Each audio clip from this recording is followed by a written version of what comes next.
Byxis unboxing! Yay! Hey guys, my birthday. Nice. Okay.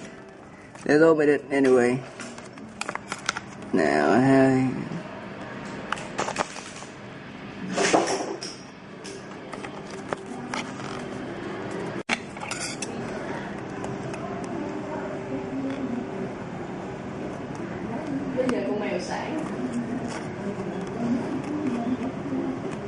Oh shit. Go, come on, open it up, would you? I've ruined the box. Yay, Byxis and stuff. I must be mad. And these are stupid.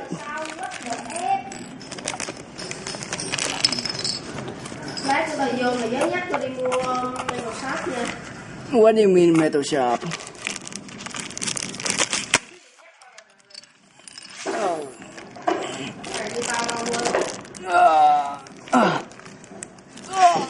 Now open it.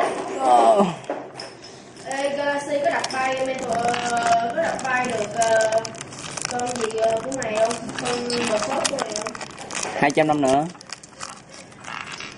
Okay, done. Review. We have stickers and a lot of them. Don't intend to put it on.